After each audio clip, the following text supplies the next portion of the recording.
गिरोली जंगलातील वणवा वेळेत आटोक्यात. पत्रकाराच्या तत्परतेमुळे मोठा अनर्थ टळला. पन्हाळा तालुक्यातील गिरोली येथील जंगलामध्ये आज दुपारी 3च्या सुमारास अचानक वणवा भडकला. ही घटना बी न्यूजचे पत्रकार राजकुमार जाधव यांच्या निदर्शनास येताच त्यांनी तात्काळ वाहन थांबवून आग विझवण्याचा प्रयत्न सुरू केला. झुडपांच्या ढाप्या तोडून त्यांनी आगीवर नियंत्रण मिळवण्याचा प्रयत्न केला. यावेळी रस्त्यावरून जाणाऱ्या एका प्रवाशाने देखील त्यांना मदत केली. मात्र काही वेळातच ही आग वेरूळच्या बेटामध्ये शिरली आणि बघता बघता आगीने रौद्र रूप धारण केलं. परिस्थिती हाताबाहेर जात असल्याचं लक्षात येताच जाधव यांनी तात्काळ वारणा कारखान्याच्या अग्निशमन दलाला माहिती दिली. अग्निशमन बंबाने घटनास्थळी दाखल होत वेळीच आग आटोक्यात आणली. यावेळी कोडोली गावचे ग्रामविस्तार अधिकारी जयवंत चव्हाण पाटील, जाखले येथील समाजसेवक राजकुमार हुजरे, वारणा सहकारी बँकेच्या ज्योतिबा शाखेचे व्यवस्थापक रवींद्र पवार तसेच पत्रकार बाबासाहेब जाधव आणि सुहास पाटील यांनीही मदतीसाठी धाव घेतली.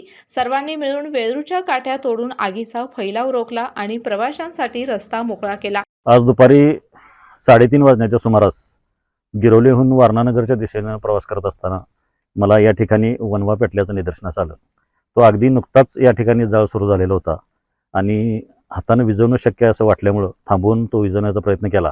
परंतु तितक्यात तो सगळा जाळ ह्या चिव्याच्या बेटामध्ये शिरला आणि ते विझवणं थोडंसं अशक्य वाटायला लागलं. रस्त्याच्या लोकांना थांबवून हा जाळ विझवण्याचा प्रयत्न केला, पण तो जाळ काही थांबेना. म्हणून वारणेच्या अग्निशमन दलाला बोलवून या ठिकाणी लागलेला मोठा जाळ आपण विझवण्याचा प्रयत्न केला आणि तो जाळ विझवण्यामध्ये आपल्याला यश आलेलं आहे. या ठिकाणी वारणेच्या अग्निशमन दलानं आणि रस्त्यानं प्रवास करणाऱ्या काही प्रवाशांनी हा जाळ विझवण्यासाठी आपल्याला मदत केली आणि एक मोठा पेटणारा वणवा आज या ठिकाणी आपल्याला वाचवता आलेला आहे. दरम्यान वन विभागाला संपर्क करूनही कोणताही प्रतिसाद मिळाला नसल्याची माहिती समोर आली आहे. मात्र उपस्थित नागरिकांच्या तत्परतेमुळे आणि समन्वयामुळे हा वणवा वेळेत विझवण्यात यश आले असून मोठा अनर्थ टळला आहे. त्यामुळे जंगलातील मौल्यवान साधन संपत्तीचेही रक्षण करण्यात आले आहे. केके न्यूजसाठी वारणा नगरहून सनी काळे.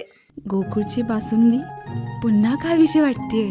खरं सांगू, मलाही खावीशी वाटतेय.